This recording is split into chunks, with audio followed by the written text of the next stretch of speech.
Hey, this is Raz Payton with Role Playing Public Radio. This is RPPR episode 199, Architectural Horror and the Night Clerk Zine. In this episode, we're going to be talking about architectural horror. What is architectural horror? Well, that's what the episode's about, trying to define what it is, and especially in the context of role-playing games. And I bring this up for blatant self-interest because I have launched a crowdfunding campaign, not a Kickstarter, but Backerkit is now available to content creators. So I thought I would try it out. So I have, over the last 3 years, written a system agnostic / systemless RPG scenario called the Night Clerk, which is based on my actual play one-shot episode, The Night Clerk, and it is a scenario of architectural horror where you're trapped in this infinite maze that looks like a hotel, but it's not a hotel, and you need to escape. And in order to escape, you have to explore, and that's what the scenario is about. So there'll be links in the this episode show notes to the Backerkit page, where you can back it at the PDF level or the print level. Be full color, 44-page zine. Lots of cool new monsters, random tables, a lot of cool art. So yeah, this is sort of what Ruin has become. I have not given up on Ruin, but Ruin is sort of waiting now until I can find a rule system that works for it. I have hit a brick wall coming up with the rule system. So let me just write this story part first. And that is the Night Clerk. So it will be a lot of fun. I'll be running this campaign for a month. So back at now, there's also a deluxe level where you get some bonus podcast episodes. With me, I have another expert in architectural horror, Rob Stith from the Orpheus Protocol. Well, hello there. Now, real quick, Ross, you said that this Night Clerk fellow is being crowdfunded. Mm-hmm. You might be interested to know that I just talked to the crowd, and the crowd's going wild, Ross. Hey, they're happy about this Night Clerk stuff. Like, there's a real buzz surrounding it. Yes, this is Rob from the Orpheus Protocol. Hello. My major plug is, well, the Orpheus Protocol, which is a role-playing game that is just about to be available to actually buy, at least in PDF on itch and DriveThruRPG, if DriveThruRPG will ever get their shit together and email me back about approving the project. I'm actually going to have to bother them again. But yeah, the PDF is going to be available very, very soon, perhaps by the time this episode comes out, God willing. And I'm looking into print on demand for people who missed out on the Kickstarter who still want a physical book. And should you like to hear some actual play of the Orpheus Protocol? Well, I've got, frankly, too many episodes of it. The Orpheus Protocol on any podcatcher app of your choice. All the way from beta to release rules. The full testing experience of the development of the game was done through a continuous epic campaign of cosmic horror and espionage. Nice. Yeah, we'll have links whenever they're available for buying the game. And it'll be pretty cool. Please buy it. I just found out how much it's going to cost to move. So yeah. Yeah, moving is always fun. And I mean that for certain values of fun. There we go. Yeah, that's how. Yeah. And speaking of fun, horror. I love it. It's a great genre. It's a very fun genre. And particularly, I'm sort of a weirdo of being a horror fan, but not being a big slasher fan or like, Friday the 13th, those kind of movies of a maniac with an axe chopping teenagers up. It's like, okay, it's fine, but that's not really what interests me. So what interests me are really weird horror movies, and one of the weirder subgenres of horror is architectural horror. And imagine why you asked me to be here. Yeah, the Orpheus Protocol, especially that crossover or that episode I guessed it on where it was a abandoned mall. Yeah, it was an abandoned mall that Ross was in. That's I don't know that was actually on purpose, is the funny part, but it worked pretty well. So. And architectural horror is one of these terms that has come up in the last couple, like 5 or 10 years, that doesn't really have like a definitive label like slasher does, or possession movies or that kind of thing. And so kind of like folk horror, and folk horror has become like a thing. And there's like a really good 3 hour documentary about it that talks about the various types. But like architectural horror is still like, and a lot of people overlap it with liminal horror. And so we're going to talk about all of these. But I think, I believe you're yeah, talking about Woodlands Dark and Days Bewitched, yes, right? yeah, it's on Which I Shutter. It's You like can 3 watch it hours. on Yeah. Shutter. It's really good. hmm Yeah. It was originally released as part of a Severin Films box set of folk horror movies, which is like 10 discs and like 15 movies or something dumb like that, plus the documentary. Hell yeah. Yeah, it's a great box set. It's like $100, but like yeah, if you're really into the like old British 70s horror films and shit like that, this movie Yeah, was made in Iceland in it's 1980. pretty good. Like the I know we're here for architectural horror, but my quick piece on folk horror is that I think it's really interesting the way that sort of the not maybe completely required, but mega central theme in horror of the return of the repressed functions so differently in cultures that have a longer history than the United hmm States.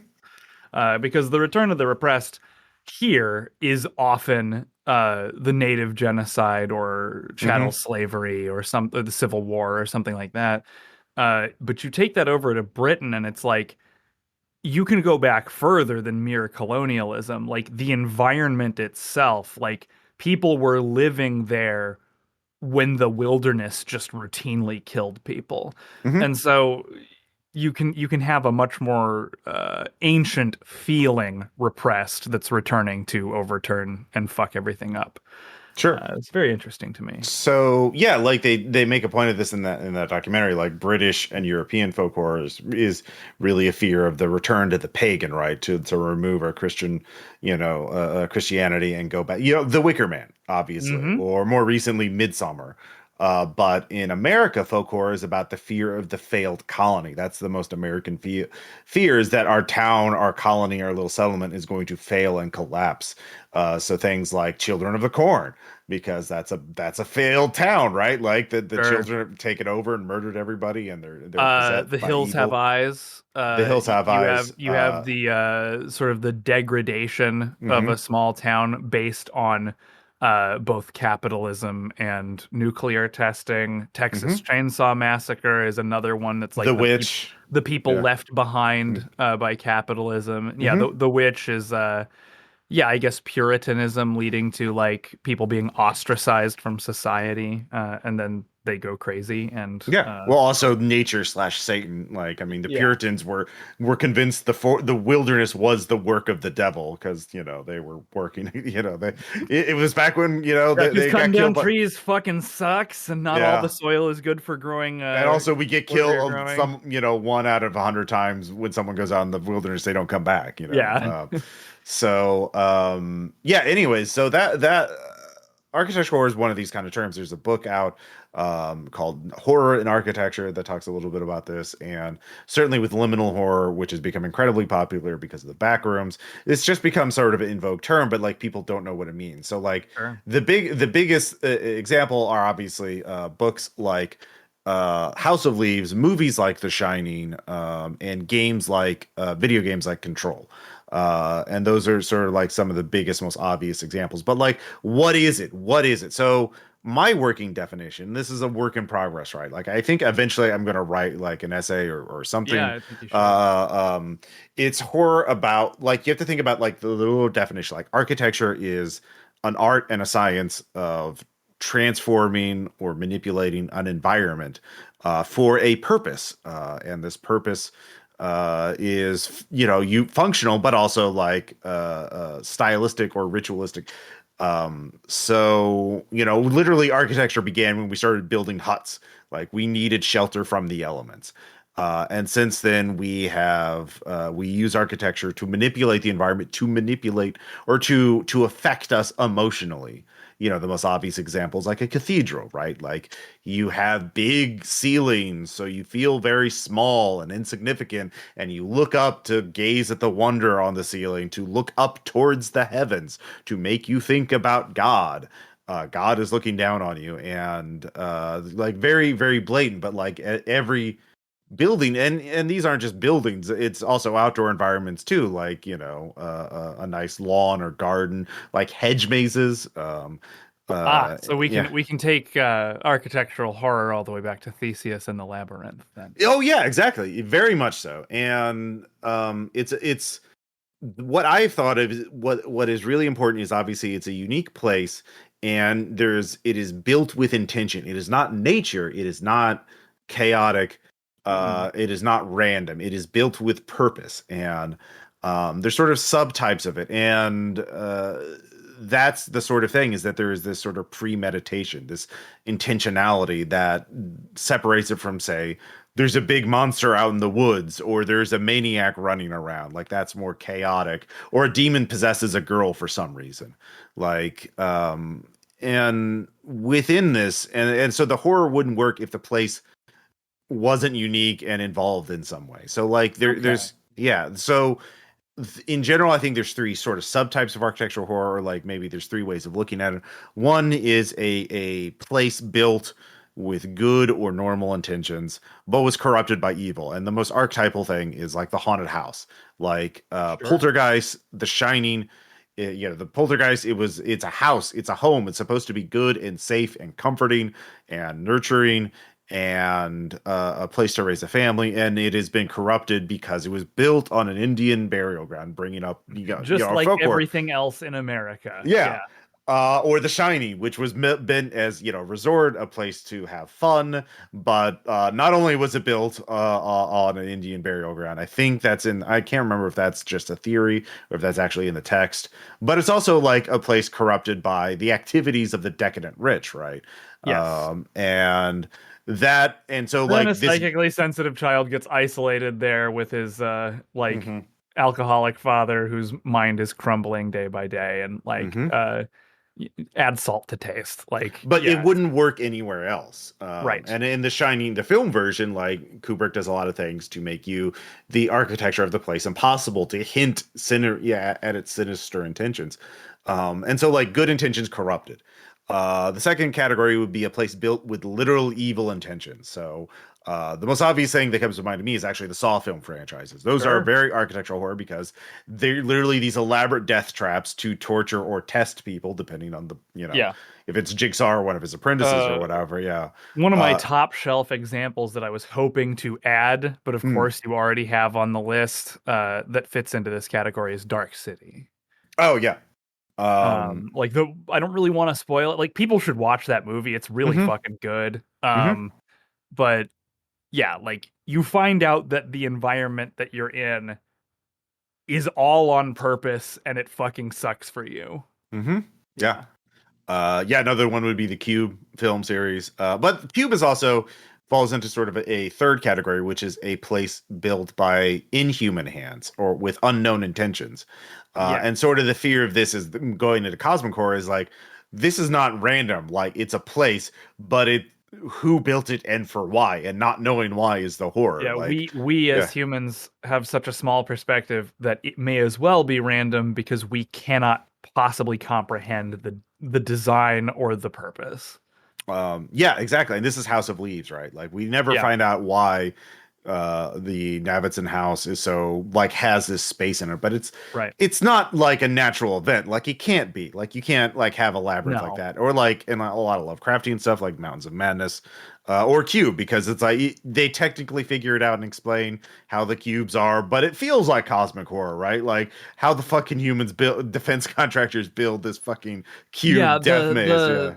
Yeah. the explanation always felt a little limp. Like, I guess maybe, like, but like that doesn't make you feel better about it. hmm So those are the kind of like things you're thinking about with architectural horror. So it has to, so in order to be architectural horror, it has to be like a unique place. The film, the story, the game, whatever wouldn't work if it was anywhere else. And Uh, so I also want to add here, or like submit for your approval, the action of the horror itself must be intrinsically linked to the uniqueness or the purpose of the built mhm. environment, because otherwise, I don't know how you would define the edge between architectural horror and contained horror.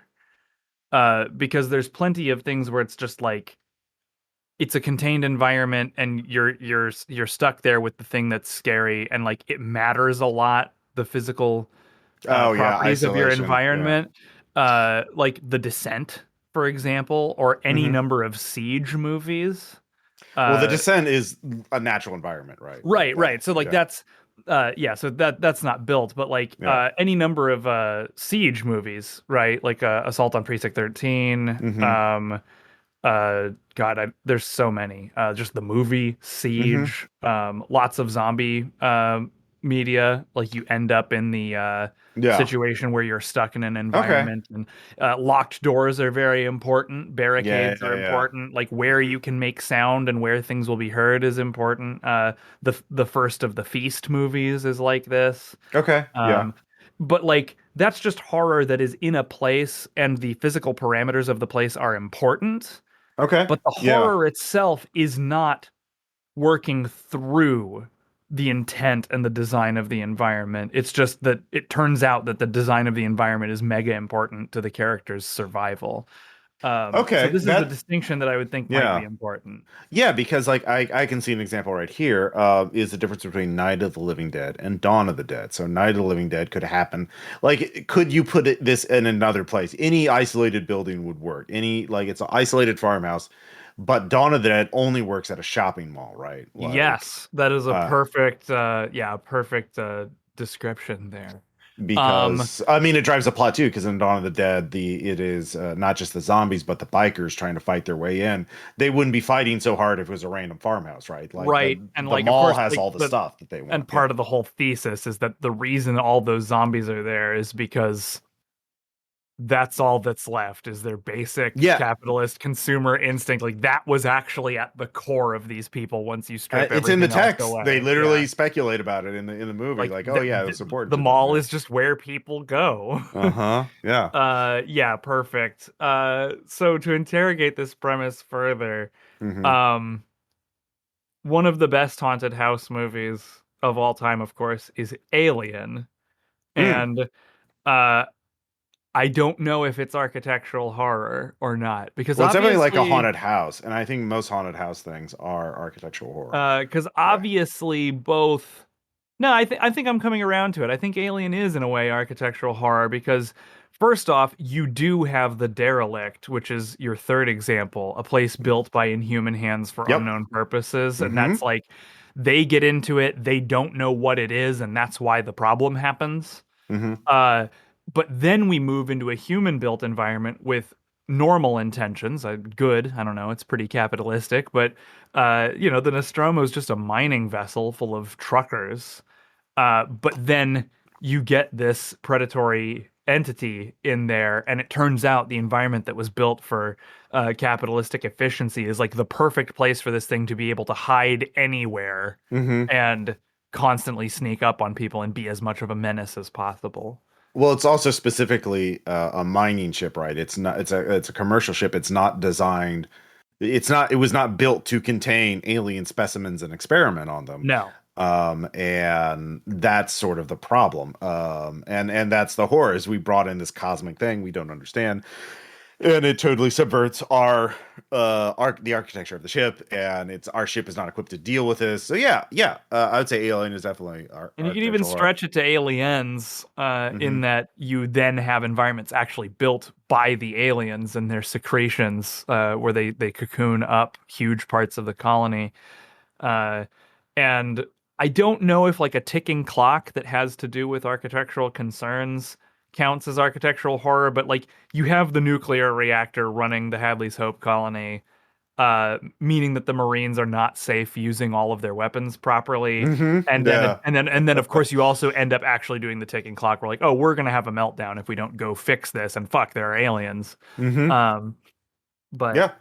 And that actually that kind of ties into the folk horror thing too. It's a failed settlement. It's a failed Yes, it colony, and is. it's a western too, right? Like it's Yeah. literally like Wow, yeah. it's all aliens is just everything, I guess. Oh yeah, yeah. I mean, that's yeah.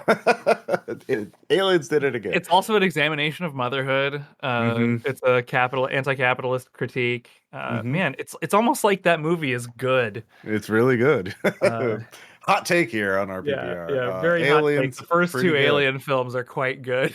Yeah. Uh, So, yeah, and we'll talk more examples and stuff like that. But like this is our RPG podcast, so like, what does architectural horror mean for role playing games? a And dungeon. yeah, exactly, literally what I was going to bring up because that is the archetypal thing, right? Like a dungeon crawl is a The first yeah, word in yeah, the the big most famous game's title is a built environment that either was built for evil or has been taken over by a bunch of monsters hmm. that you have to slog your way through. Like, yeah, what could be more architectural horror than that?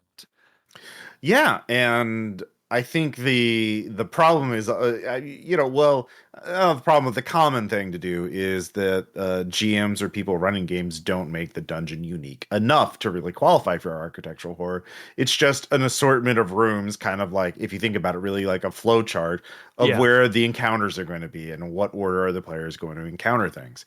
And what I did for the Night Clerk is it's an infinite maze. Like the premise of the scenario is you can slot it at any modern horror RPG like the Orpheus Protocol, where you go check in this 2.5 out of 5 star on Yelp RPG or hotel, check in, just to get some sleep. When you wake up, everything outside is all the windows are indestructible, all the doors are indestructible. They just show a black void outside. You can't get out, and you have to figure out what's going on, and weird things start happening. And so that I don't map it out specifically because it's supposed to be infinite, and you can slot in Hmm.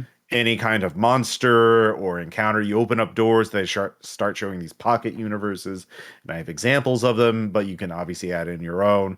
And so you have to think of it like the thing about RPGs is they have game elements, but they also have story elements, and you have to kind of merge them. And so if you want to do this, you have to make a unique environment. Obviously, the Night Clerk is very much a cosmic horror thing. This place was built with intentionality. It mimics the appearance of the hotel you were in, but it starts changing. So there's some sort of purpose behind it. You don't know what it is, and that's what's scary about it. And you don't know why you're here. You don't know how you can get out, if you can get out at all. And so like that's the mystery. And so that's what I that was my approach with it. That was my overall like this is how it works on a very broad level, and that is the game challenge. Can you get out? And that's sort of when I go there. So yeah, that but and so it's a dungeon, but it's not Yep. a dungeon that is mapped because it's literally like That reminds my me that yeah. reminds me a bit of and in a certain way it reminds me of Heart then, where Oh like yeah. you have like conceptual travel or like poetic linkage of different environments rather than like a topography. Hmm. I guess actually Heart would be a good role-playing game to run architectural horror scenarios in, come to think of it. Yeah, no, I did run a campaign in Heart like a year or two ago, and that definitely Oh, was influential. So nice. yeah, yeah, I and Heart is yeah, it's supposed to be like the thing about Heart is it's psychoactive, right? Like it's a dungeon that reacts to your character's psyches and like Hmm. challenges and tortures you as you progress. Especially in the further you go down, the weirder it gets. But it's also unmapped too, right? Like it's just broad strokes. You basically Oh, have travel so segments. Yeah, Solaris. yeah. Well, Solaris is not horror though. Like No, but yeah. like you can see how like just injecting a tiny strain of darkness into that you take Solaris and you make it into horror and you've basically got Silent Hill, Hmm. which like also is something that you could do with Heart for sure. Oh yeah, 100%. But yeah, I guess so. That was my approach with the Night Clerk. So Rob, like, what kind of we talked about you. We mentioned the abandoned mall you did in Orpheus Protocol, which is very haunted by an evil spirit, which I don't want to spoil because Yeah, listen to the Orpheus Protocol. I think For it's good. what was the name of that? Restoration was the name of the Restoration. arc. Yeah, Yeah. yeah, Honestly, the very first arc, which is like the prologue to the whole campaign taking place in 1969, the Shutter. Again, I'm not going to spoil exactly how, but it's 100% an architectural horror scenario, which covers the first four episodes of the show. hmm And there's got to be others over we're closing in on 300 episodes, if I'm not mistaken. So Damn, quite a few. uh, let's see, the Orpheus Protocol. Yeah. Yeah, Uh, the most recent episode is 282. So, and it's all one campaign. And I promise it's not boring. Like it's actually good the whole way through. Holy shit. nice. Uh, Uh, but yeah, so that's kind of the challenge with architectural horror is like figuring out what is going to be unique about your place and then how is it scary and how is it going to be a game, right? Like mhm. and this is why like and haunted houses are tight in some ways can be a dungeon crawl, but they're different, right? But like um I guess like what is your approach when thinking of like, you don't have to use the abandoned mall restoration if you want, but like in general, how would you approach this from a very broad level? Like, Well, honestly, the first thing to make use of architectural horror in a role-playing game is very much to like decide on what axis or like intersection of axes of your types of architectural horror are going to hmm be like that's a really good place to start. Uh is this a place that is a normal place that got fucked up? Is this a fucked up place, or is this a place that is fucked up? Uh do you have something that's like where the evil has moved in? hmm Is the evil part of the design, or is the design so alien that like it's impossible, or maybe perhaps worthless hmm to try to assess whether the place is good or evil? It's just weird and you don't want to be there. Um, that's usually where I start. Yeah. Um, and amusingly, in one of the patron campaigns that I'm running, uh, last night, of all times, we started a scenario that is architectural horror where, um, let's see, to avoid spoilers, a group of operatives is sent in to effectively like tag and bag all the occult objects and things of ritual importance at a site where a cult basically got the doors kicked in and hmm murdered by Orpheus. Because the people you send in to kick in doors are not necessarily the people who know how to like do the proper chemical disposal of all the bad shit on site, right? And so they've hmm sent in this like cleanup team to figure out what was going on with this place and make sure that everything is squared away and there are no ticking time bombs there. hmm Uh, and I've, you know, I've been sprinkling in some good architectural horror stuff. Like, for example, the first thing people figured out was that uh, a fireplace in the great room of this place, like, has to be fake because its chimney would go right up through the stairs to the second floor, and they look in the flue and it goes straight up all the way, and like that can't happen. Oh, yeah. Yeah. Uh, and like that means that something is wrong with this fireplace, or something is wrong with the stairs, or something is hmm working on their minds, and like they're trying to figure that out right now. Um, and the place that we left off, the cliffhanger for the session, was the group all moved together because they were getting paranoid to one of the side wings of this large uh, house. And when they went through the door, three of them found themselves without the other two, and those other two are alone with one another Ooh. in the same room, but they're completely separate from each other. And now they're going to have to figure out how that happened, and like how to manipulate that so that they can get back together again and retrieve the people who are lost.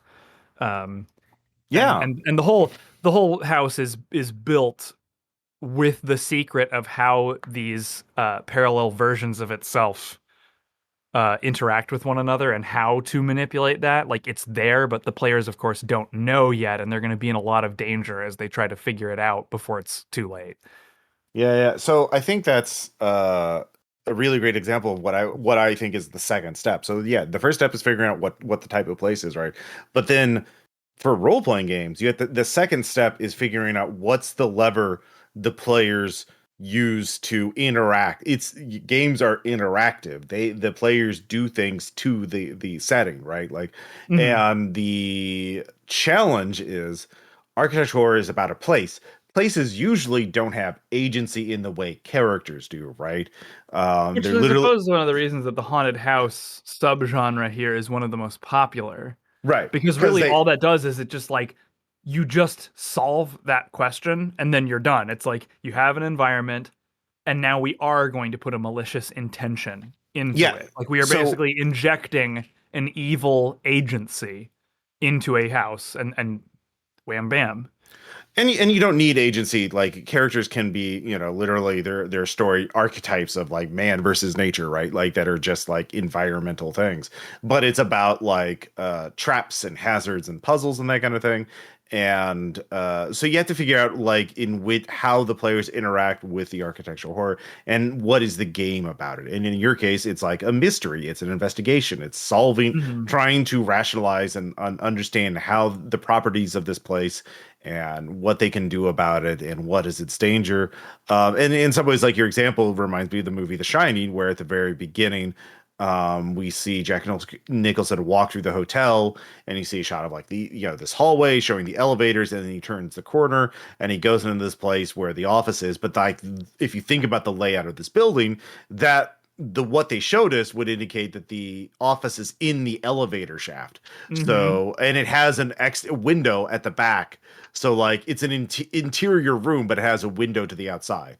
So, like, already, And Kubrick of is fucking course with us. So, yeah, it's fucking yeah, so classic the way um that movie does not draw attention to those things. It hmm, just puts them everywhere. yeah, and But does not zoom in on them, doesn't do a music sting, doesn't do like a shot reverse shot of the character reacting to the impossibility. Like the characters just inhabit the impossibility heedless, yeah, and we the you viewers can sort pick of up on it, but they don't. Yeah. subconsciously pick up on like there's just something not right here. And I would think that probably no human has ever uh, figured all those things out on their first viewing of the movie. Hmm. Yeah. And that's the thing about a game is you can't take these things for granted, and you can't like assume that the players aren't going to pick up on things or interact with it. Like if they're doing the Shining as a scenario, maybe the person playing Jack Nicholson was like, wait a minute, how the fuck can this office be, Right. and then you kind of have to go from there. So you have to figure out what the levers the players have access to in which to interact with this scary thing. And there's a lot of different ways to do that. And so like for the Night Clerk, I actually, I wanted to write something that was compatible with any modern horror setting. I didn't want to, like slot it into just Delta Green or just World of Darkness or anything like that. So I just basically came up with my own mechanics for it. And I use what I call clue points. And clue points are basically whenever you explore or interact with the hotel, the maze, the labyrinth that you're trapped in, you get points, you get clue points, and then you spend them to either sort of get closer to figuring out how to escape, or if you they're like unnatural artifacts and there's also scary monsters. You could spend those clue points to suddenly figure out what the scary monster does, or like Mhm. what your weird, thing that you just found that it seems to be indestructible can do. So the broad metric is you have to keep exploring, you have to keep moving on. You can't just barricade yourself and be safe, because one thing, you'll run out of food and water. Mhm. And yeah, and but for anyone wanting to do architectural horror, you need to think about like broadly, what it is. And it doesn't have to be like puzzles and mystery and investigation. It doesn't have to be dungeon crawling, tactical combat. You could do social things too. For example, like one great example of architectural horror is the novel and the movie High Rise. And which is written, the novel is written by J.D. Ballard. I forgot who directed the movie version, but has what's his face, the guy who plays Loki, as the main dude. And it's about this high-rise building that is an arcology, essentially, like which was a very 70s idea. And an arcology is the idea is you can have an entire city in one building under one roof. Oh, it's Ben Wheatley, Yeah. the guy who directed A Field in England and Oh Kill yeah, Bill. yeah, and Kill List, yeah, a lot of folk horror, so a lot of overlap these days. Yeah. Um, but an arcology is meant to be like, they have food there, they have movie theaters, they have a gym there. They never leave, and so in high rise, no one, people just stop leaving the building, and they start turning on each other and forming weird little tribes. And that's actually kind of a classic trope, is the dungeon crawl with like multiple hostile factions, right? So if you make it scary enough, you're dealing with these people trapped in like a prison-like environment, right? Like where they everything's in this contained ecosystem of fucked upness, and you Yeah. like try to deal with all of the people there. Yeah. Um, Something that struck me as you were speaking there, the idea that like, well, you can't just barricade yourself in one place because you'll mhm, run out of food and water. Um, this is not an essential element of architectural horror, but I think a very powerful one potentially. Built environments are, in effect, virtual reality, right? Like we exist as part of nature, living in mhm, nature. And we think about needing food and water and something to mend our wounds with if we are out in the wilderness. Like if you're on a backpacking trip on like a hard trail, you think about all these things you need to survive. mhm, One of the main things that civilization has going for it is that we don't have to constantly be under those survival stresses. We live in a virtual reality where so many of our needs are met by systems that work without us or like without uh, an input by us that we can understand the full context of. It's alienation. mhm, Um, so like we don't think about like, oh, what if there's no water? Or like mhm, what if there's no food? Like we we have built lives generally as humans where many of us don't have to spend our energy thinking and worrying about that day to day. And an element of architectural horror is like that can betray you. Like you can be in the environment that is supposed to be safe and is supposed to be easy, and all of a sudden, oh no, I'm just in a wilderness again. It's a wilderness that has walls, but it's mhm. doing the same thing to me that the wilderness was doing to like the monkeys back in the day. Um, which I think is in many ways a way that architectural horror can do the return of the repressed, except we're repressing all the way back to like evolution. Mhm.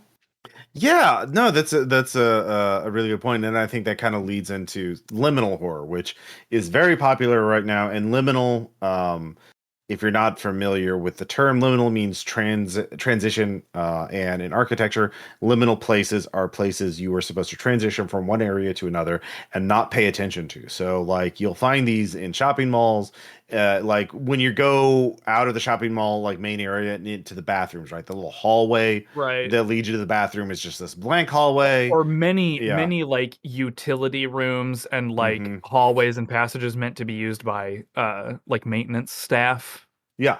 in a place So, like there's an entire creepy underside of the Disney parks that is yeah. used just by people who work there to like very quickly move from one place to another and like address different concerns and things that need to be looked after. And the idea, like architecture is supposed to like guide us to do whatever its purpose is, like stores and like are supposed to guide you to the places where you get find the things you want to buy, right? But like, Casinos yeah. don't have clocks or outside windows, so you Hmm. can't feel irresponsible about how long you're spending there. And And lose like track of time, yeah. and you'll often I don't know if this is still legal or not, but they would often pump a higher oxygen concentration into the air in casinos to give like a low level euphoric feeling to people. Huh. Um, Yeah. like I'm not that sounds like something that shouldn't be legal, but who fucking knows? Yeah, who fucking knows? I mean, Yeah. obviously, what's even worse is all the free drinks, which they're still gonna do. So whatever. Yeah. But yeah, the architecture is built to manipulate Hmm. and sort of just like filter the human behavior that occurs within. And in liminal horror, it's a built environment, but it seems to be procedurally generated and infinite, and there's no food and water, right? Like the biggest example of that is the back rooms, which is just endless. They look like conference rooms or Hmm. like storage rooms. They have terrible fluorescent lighting that buzzes, wallpaper, and you're just wandering and wandering around. And again, it seems built, but not like there's no all the architecture is asymmetrical and randomized. It seems like a roguelite, but you're wandering through it, Hmm. and there's almost always like a monster lurking somewhere. There's an environment that's confusing that you can't just leave, Hmm. and something bad is there. Yeah. Ta-da. Yeah, exactly. Yeah, it goes back to the very ancient, being in the labyrinth with the Minotaur. And the scary thing about this is like this seems to be built, but like who built this? How could anyone build this, and why?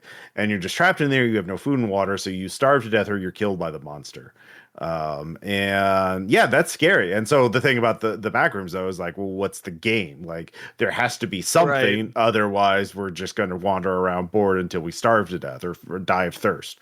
And yeah, and that's a chat, and so that's why they had the monster, right? But then like Hmm. then it's not really liminal. It's just like it's a scary monster chasing me through this weird place. Yeah, it's tough, but the thing about like what you want to do and what the game mechanics are going to be at, like what are the players actually going to be doing, and Yeah, then like I think how I a think unique something place. like Yeah, I think yeah. something like Backrooms can live and die by vibes. Hmm. But like that works fine for a video series. But if you're playing a game, there needs to be like games imply a level of interactivity, I think. Yeah. There's been a whole debate, and there's a whole back rooms like fandom and liminal horror fandom, and like there's a big debate about like people adding to the lore. Like there's fucking fan wikis where people add like, oh, there's all these different factions fighting for control over it, and they colonize. There's different levels you can get to, and And I like, assume that yeah. other people are mad about those ideas. Oh yeah, yeah, yeah, yeah, That yeah. sounds fucking exhausting. Yeah, it's very much like the SCP, like the SCP Foundation Sure. fandom, which has like Chaos Army trying to fight the SCP and blah blah blah, and all this other stuff. So I'm just like, whatever, it's fine. But yeah, like architectural horror is really cool, and if you're even and you could do it in any kind of you could do a fantasy architectural horror, you could do sci-fi, you could do modern, whatever setting you want, you could do a scary place and a unique scary place. Just think about like what is the game actually going to be about, like what are the players doing. So you could do one where it's just like a slice of life thing, like there's a really good novel called Horror Store, which there's no Yes, yeah, it's yeah, so yeah. funny, and then it's not. Like, Hmm. because once you get deep into it, like the actual sort of the way that they personalize the antagonism of the place is actually fucking awful. Like, Hmm. yeah, very, No, very good. I that's Grady Hendrix, isn't it? I think so, yeah. Yes, it is. I'm not surprised. He has a very nice way of making horror with very present and amusing comedy elements in it that then sort of lull you into a false sense of security, and then something really fucking awful happens. Like, yeah, it's hmm pretty good. So yeah, in Horror Story, like they're literally like wage employees, minimum wage employees at an IKEA knockoff type store, and then like after hours, it becomes like a fucking haunted hellscape place that is bad. And so you could do a game that's like about like I work at this shitty place, and then blah, bad things happen. There's literally like an Unknown Armies campaign framework about working at a big box store that sells weird artifacts. Like occasionally they just show up like and there are people working the store just to find certain weird artifacts. And yeah, you could do that, like that's an idea. But yeah, you could do any kind of gameplay type in architecture, or you just have to think about the place, why it's unique, why it's fucked up, and why it can't be anywhere else, and sort of go from there. Grave Encounters is a found footage horror film series. There's two movies in it, and they both are excellent examples of architectural horror because it's a film crew going to an abandoned insane asylum to, shoot a ghost hunting show, and but they It's a show, wonderful satire of like, yeah, the broy like ghost hunting Sci-Fi like Channel, thing. yeah, Yeah. basic cable, yeah, bargain basement kind of ghost hunting shows. But um, yeah, obviously it's haunted. There's evil ghosts, but like a lot of what they do is the corridors change on characters, and the environment itself becomes an antagonist. It's not like they're being chased by a single scary ghost that Hmm. stabs them or possesses them. It's like the place actually starts going back in time to a degree. Like the experiments start being recreated that were done on the original patients, and there's a really cool bit in the second film, I think, where they think they escape, but then they don't. Spoilers for that film series, but they've been out for like 10 years. So there's a more recent movie called The Night House, which is from 2020. Uh, Yeah, that was a very interesting one. Really cool visual effects to depict a haunted house. A woman's her husband kills himself, and she's devastated by it. And then the spirit of the husband starts manifesting in these really odd and specific ways. And it Or turns is out, it the husband? Yeah. yeah, or is she just going crazy? Yeah. Um, so those are some good examples. We already talked about some others, but there's the classic novel Haunting of Hill House by Shirley Jackson. Classic for a reason. Read it. Read it, please. Yeah, a house God. built without right angles. So that's just, it's just kind of it's just messed up. It's just a messed up place. Um, And like well, yeah. as competent as the filming and acting and whatnot were in the Netflix Haunting of Hill House series, for fuck's sake, read the book because they took the entire like tone and like completely inverted it for the ending, and it wasn't good. hmm Yeah. Yeah, we'll have a list of some of these elements. Let's see. I know As Above, So Below is a found footage horror film that was actually shot in the Parisian catacombs. Oh, that's fun. Yeah, and guess what? A place that was built to inter millions of dead people over centuries. You can do some messed up things in it. So If you want to talk about Return of the Repressed, like the French, like almost no one have anything on the French except for possibly the British. So yeah. they were Apparently, doing they yeah. were doing colonialism through the 80s. Oh no. I mean, they're Like, still doing colonialism technically. I mean, like well, the I mean, way like they were Europe doing old school colonialism until much later than anybody else. that's Like, true. Yeah, yeah. but like the debt payments African countries Oh, have to sure. make to It's France fucked and up. like yeah. But they're yeah. So yeah, the Candyman is actually, I think, an example of architectural horror because it takes place in public housing projects that were, built to, um, you know, help, well, ostensibly help African Yeah, American it really communities. depends on who you ask. Yeah, Like, right. well, like That's what their stated was it purpose. Yeah, like built with good intentions, but like misguided, or was it always malicious? Like, yeah, we don't know. yeah. And certainly, what happened, they may have been built, but they were built cheaply, or also they were never maintained and abandoned, and so obviously these communities Well, and suffered. Yeah. obviously there's quite a like socioeconomic and like a crime hmm element to like taking all the most desperate people and warehousing them in one spot. Like, hmm yeah. And it's an element of folk horror too, because it's like a failed community, right? Like it's a failed, and it's about the urban legend of the And it's Candyman. also about Yeah, slavery. yeah, So yeah, yeah. you're really tagging all the bases. Yeah. And in Candyman, like literally, the protagonist has to like navigate this maze of the like in one section she has to like crawl through holes in the wall in order to figure out what's going on, and yeah.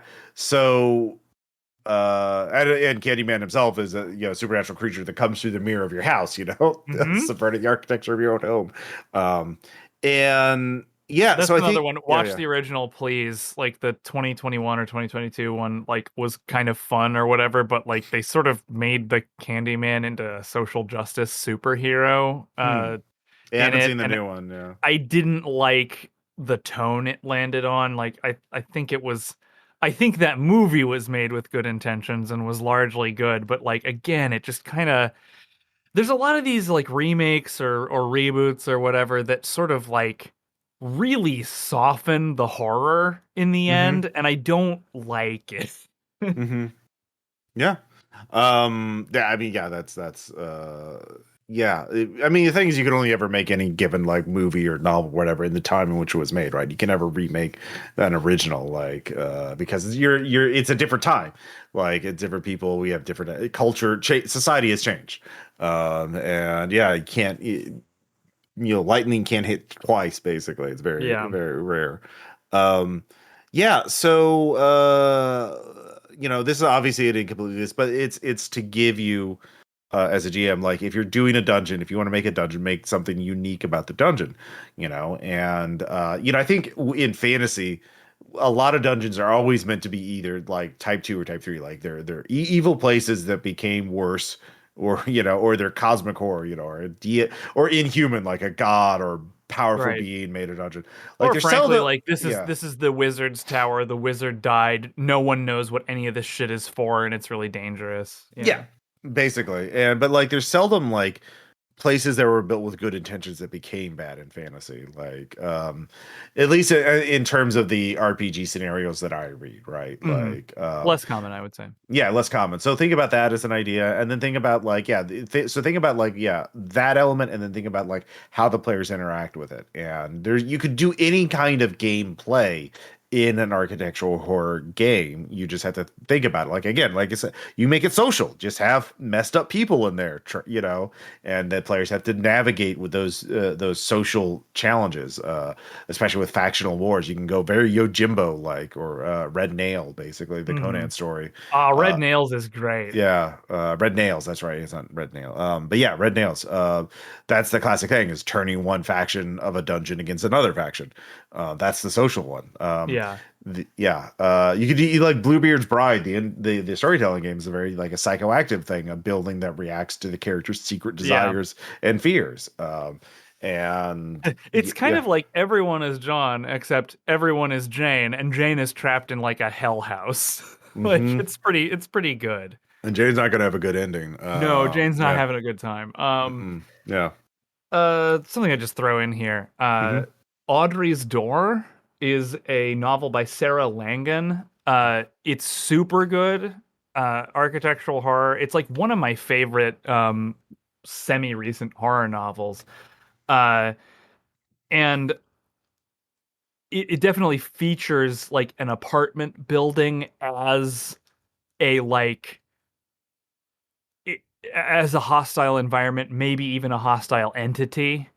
Um, and I think both that it's really good and that like anyone who has enjoyed Archive 81 owes it to themselves to read this book, because Archive 81,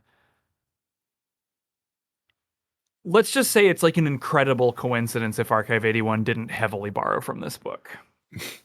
Well, yeah.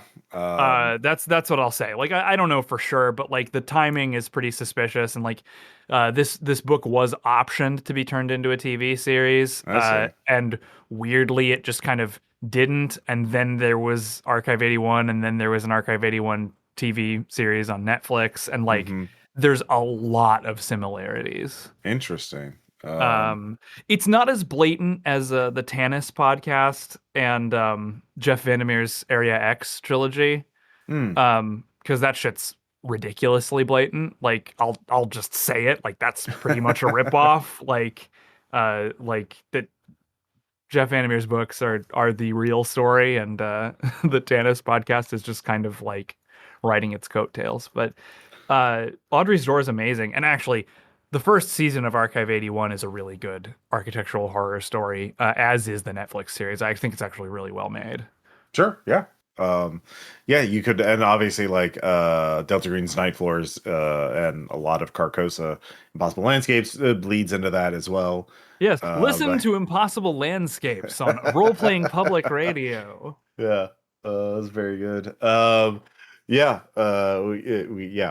we just got to episode 9, which has a special guest star. If you haven't listened already, Oh, is that the um, hospital? it is the hospital episode. Hell yeah, I had so much fun with that. Yeah, it was very good.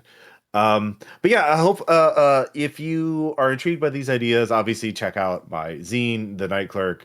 It'll have it's a whole, 40 pages, 44 pages of architectural horror goodness. But yeah, let us know in the comments or on the RPPR Discord or on social media what you think. And yeah, yeah, by the way, I'm on Blue Sky on the new social media platform, so check me out there. And I assume Rob is there too. I'll try and put in Yes, little, yeah, yes, I am. I mean, I'm still on Twitter for fucking whatever that's worth. yeah, But I am looking forward to Blue Sky getting opened up to the public so that it can be the public square because hmm Twitter's obviously dying, but there's just not enough people on Blue Sky yet yeah, to really promote stuff there.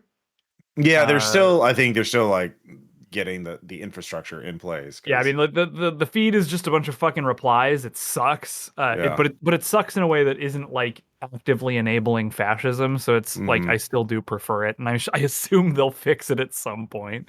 yeah. They're working on Blue Sky is yeah, it's I assume they're quite interesting. busy. Yeah, yeah, they're doing their best. Like every time Twitter announces something that is going to be bad, like Blue Sky gets swamped with new signups Yeah, and like their they saw sign up that. server goes down. Yeah.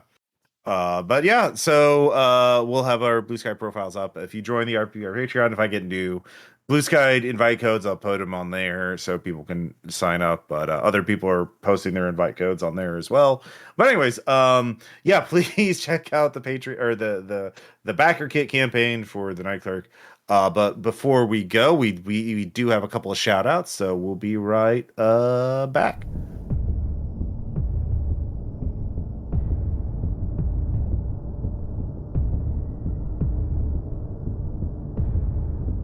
And we're back with some shout outs. I would like to first go with the game I just got recently, and I haven't beaten it yet, but I quite love it, and it is Bomb Rush Cyberpunk. If you love Jet Set Radio, you will love this game. This is a spiritual sequel, successor to It Jet even Set has the Radio. same cadence in the title. So And a lot of the same people, the same composer. Hidekai, I can't remember his name. Anyway, same style of music, and it's really fucking good. They have a lot of quality of life improvements, like you have Hideki unlimited spray paint. Naganuma. Yes, you have unlimited spray paint now. You have a double jump. You can get a skate board or a bike as well as your little rollerblades, and yeah, it's just fun. It's a fun, optimistic game. You can beat up cops and spray paint them in their face and spray paint graffiti and prove you're the best crew in Now New you can Amsterdam. also do that in real life, but we're not recommending it. Yeah, well, you don't have a double jump in real life, which is Yeah, really that's key to true. getting away from the cops. That would be very helpful. That's true. So yeah, it's a really fun game. I really like it. Check it out. And I'll mention one other game before Rob, because I want to mention this. Bolt Gun. I played it. It's a retro shooter slash boomer shooter, whatever you want to call it. For Warhammer 40K, you play a Ultramarine Stern Guard, veteran dude who is on a planet full of chaos cultists and monsters, and you gotta just kill them all. And it's a very good This shooter. sounds fake, but I heard in this game there is a dedicated button where you express your contempt. Mm-hmm. There Oh, is. It's yeah, totally useless, but that's pretty good. yeah. It has retro pixelated graphics. Your standard starting weapon, the bolt gun, is actually really good. It's very a solid weapon throughout the entire main game. You have really good movement too. Like Space Marines, they're superhuman. They should move and jump fast, and your guy Yeah, definitely does. it's Yeah. I think that's an aesthetically very good choice that like no, you're an ultramarine. Like you don't have bad starting equipment. Like you kick ass from the Yeah. very start. Like Yeah. yeah. And it moves like a Quake 1 type game, not like Doom. Like you can jump, you have full 3D movement. Mm. And yeah, no, it's just super fun. It's just you shoot the cultists and they explode in blood, and it's like, yay, that pleases me. So yeah, if you like those kind of games, Bolt Gun is excellent. You've been playing a game recently, I Rob? sure have. Remnant 2. Uh, God damn. Like, I haven't. Well, I've beaten it on like difficulties that aren't the top difficulty. I'm still working through Apocalypse, but like I think it may be the best Soulsborne type game made not by Damn, From, like with the damn. caveat made. I'm not sure, but it definitely belongs in the conversation. I quite liked the first one, but it was a bit limited.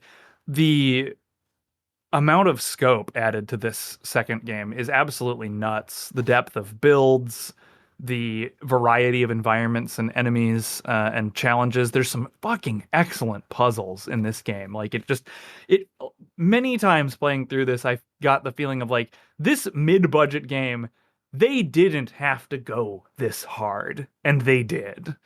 Um, so I highly recommend it, especially if you have a friend or two to play it with. The co-op's fucking fantastic. Um, I guess the elevator pitch is that like it's Dark Souls character progression in terms of making your build and upgrading your equipment and stuff like that, but the Hmm. combat is a lot like Destiny 2. Hmm. So like it's if that sounds good to you, you should definitely try it because it to me it combines those elements really well. Yeah, Kale's been playing it too, and he really likes it as well. But I had to get my Bomb Rush Cyberpunk out there, so Hmm. when I have it on my wish list. So when it Well, when it we're goes on both sale, we're yeah. both being fucking hipsters because we're not playing Baldur's Gate. So Oh yeah.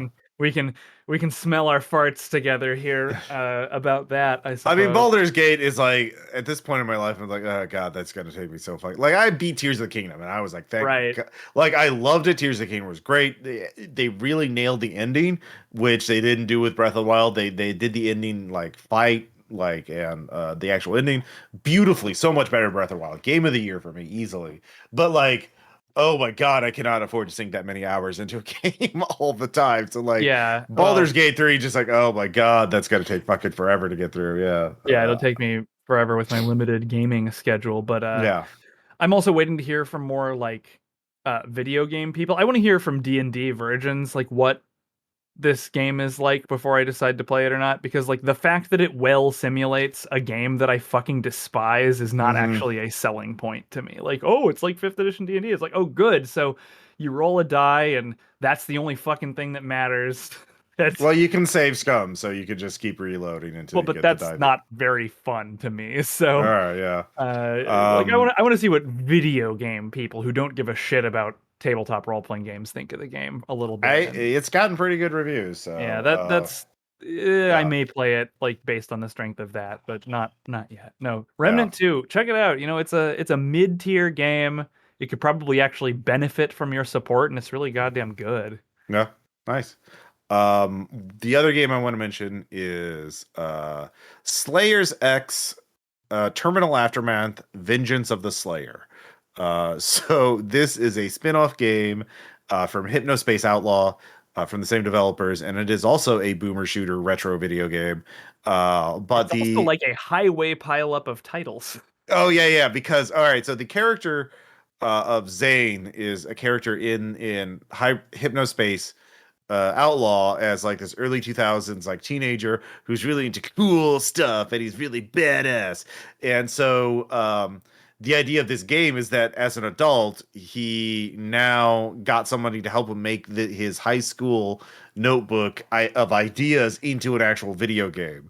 And so it's one of these bleed throughs of like a very immature, like juggalo type kind of like young, late teens, early 20s person, but also, and he can't distinguish between his real life and like the fiction that he is writing. So like he's like this ex-slayer fighting the psycho syndicate, but that's led by his stepdad or like the guy who's Oh my dating his mom. god. Oh and my god.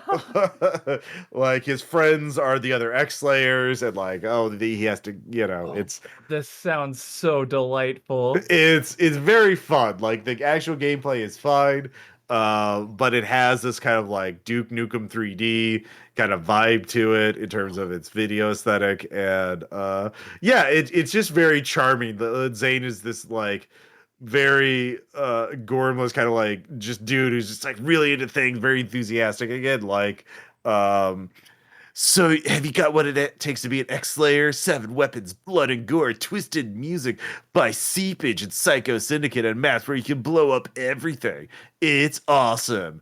I started making it in 1998 in high school with my friend, and now I'm 37, so I have life experiences now. Like, Oh that's the my Steam god. description. Yeah. Fuck, this is my favorite game and I haven't played it. Yeah, no, Oh, it's extremely fun and dumb, and like the base gameplay is fine, and like yeah, no, it's just a charming little thing. Like they're like little jump Easter in egg. and make cringe angels. Yeah, exactly. The there's little Easter eggs and hints of like the guy he got conned into being a programmer, someone he went to high school with, and he left this little Easter egg in one of the levels. Like, God damn it, never promise your friend you'll help him make a video game because he'll bring it up 15 years later. I have a family now. God damn it, can't keep wasting my time on this shit. Like it's Oh, it's just fun. And yeah, I was quite charmed by it.